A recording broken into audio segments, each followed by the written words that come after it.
All right, hey friends, or random person who happens to find this blog and this video, since it's the first of many. Um, I wanted to try out the video thing.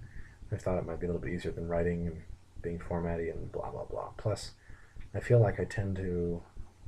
I realized today, well, yesterday actually, that I tend to be very crass and blunt and unfeeling when I write.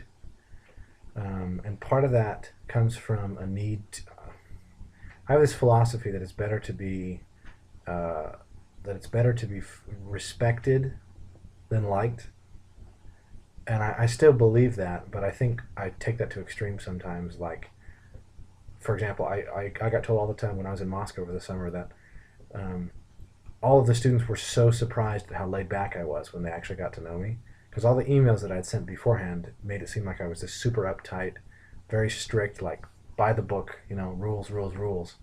And I like rules, but one of my philosophies is that you set a very rigid, strict standard that you hold yourself to, and then if you have to be flexible, at least you're being flexible around a very strict standard instead of being flexible around no standard.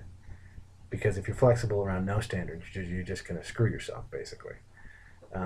And so it's basically how I was writing an email to everybody in the business saying, listen, I'm not working before 8 or after 5. Like, this is my schedule. I work 8 to 5, and that's it. And what I meant was 8 to 5 is my schedule. I'm sticking with it unless there's stuff that needs to be done that, extenuating circumstances. But the idea is I don't want to lead with extenuating circumstances, because then that becomes my schedule, the extenuating circumstances, and then extenuating circumstances become not working until 6, maybe once every month, but working until 7 every night, and then maybe once a month working until 9. And so that's not what I want. In fact, this kind of bleeds into into the mind section of tonight of the video, because I think a lot of times we get caught up um, in let's say, creating these standards for ourselves and then beating ourselves up for not sticking to them. And I feel like standards are there to give us something to strive towards. I mean, if you think of it in a religious sense, and this probably jumps ahead to the spiritual side, but if you think of it in a religious sense, God's commanded us very directly and plainly. One of the most plain commandments He's ever given was, "Be perfect." Right? We're supposed to be perfect, but we can't be. That's it's ironic, because it's one of the things we can never do. We can't be perfect because we're not capable of being perfect, because we're mortal. That's part of mortality. That's a commandment we are not capable of fulfilling. That's all there is to it. We can't be perfect in that sense.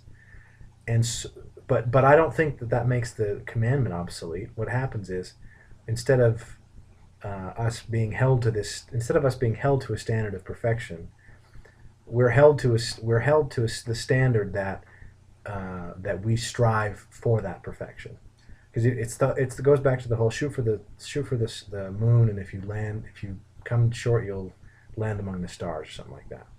If you have high standards for yourself, you can still be relaxed and chill and be flexible with your standards. But if you don't have a high standard that's already set, then, like I said at the beginning, your extenuating circumstances are going to become, the extenuating circumstance of the extenuating circumstance, and the rule is going to be the extenuating circumstance. So basically, that's a long way to explain why I tried to do the videos, because I think I'm a bit more personable when I'm talking, and I can come off less as crass, and I think another thing too is I came off as very smug, and very full of myself, and I don't think I am very full of that's a lie. I am pretty full of myself, but everybody's full of themselves, and I feel like it comes across a little bit less when I'm talking, because I'm just being open. So that's kind of the mind thing. One thing that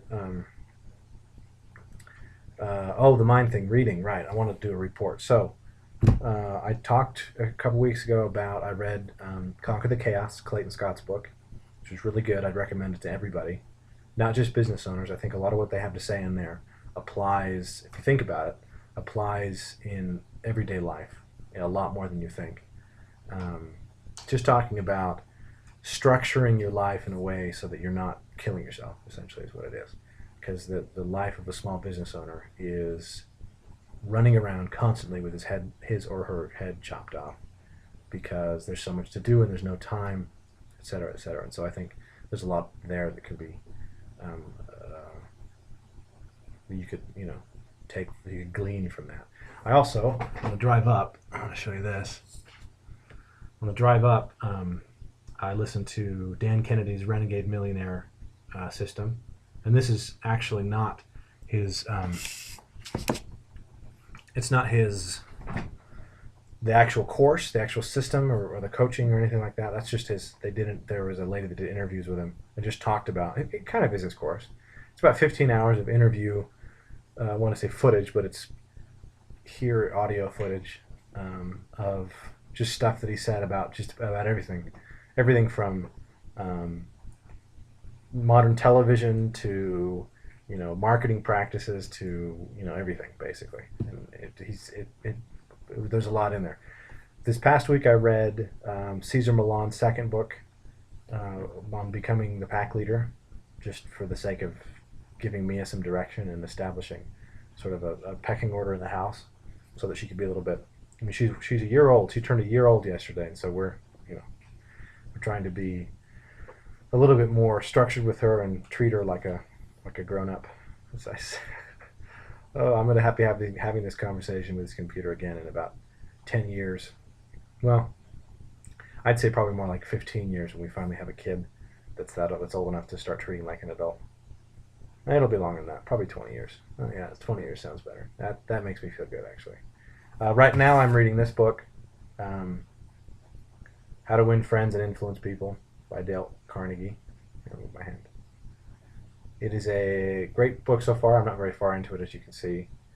This is the beginning of it right here. So it's good so far, though. A lot of the stuff is stuff that not to sound smug, but it's stuff that I sort of came to in my own life, up in my head, that I figured out. I was like, oh, what if we just treated people like this, or what if we just acted this way? Then we would get over all the stupidity of stupid things. Anyway. I guess that's I probably talked too much about the mind. I only have about 2 minutes left to talk about the rest of the stuff, so I'll just go quick. Body, I'm not doing good in terms of losing weight. I weighed myself the other day, and I think I've gained actually a few pounds. Part of the problem is I work from home, so food is easy access. It's just right over there. That's a problem.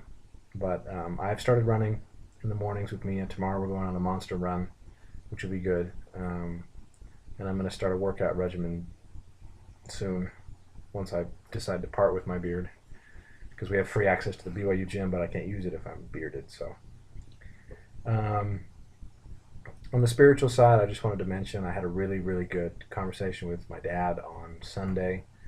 One of my favorite things about high school was that on Sundays, Dad and I would have what we call PPI, personal priesthood interview, which was supposed to be structured in terms of him asking me questions and seeing how I'm doing. But it just turned out to be these intense spiritual discussions about doctrine and scripture and stuff like that. And it was just amazing. And this time was no different. It was very, very, very good. And we're going to do it more often. We're going to do it every week, or try to do it every week. And I think it's going to be great. Spiritually, one thing that I've really come to these past couple of weeks is realizing that, contrary to how I always used to think, this stuff doesn't just happen. You're not just born with spirituality. You don't just get it. You have to work for it. And I am working for it at this point. I haven't got it. I'm not where I want to be. Even though I always used to think I was where I should be, and that I had everything figured out. Now I'm starting to realize I'm not even close to where I want to be, and I'm realizing how much work it's going to take to get there. But it's work that I'm willing to do, and so I'm excited for that. My time's about up, but I just wanted to say it's going to be good, I think, moving forward, and I'm excited. So, see ya.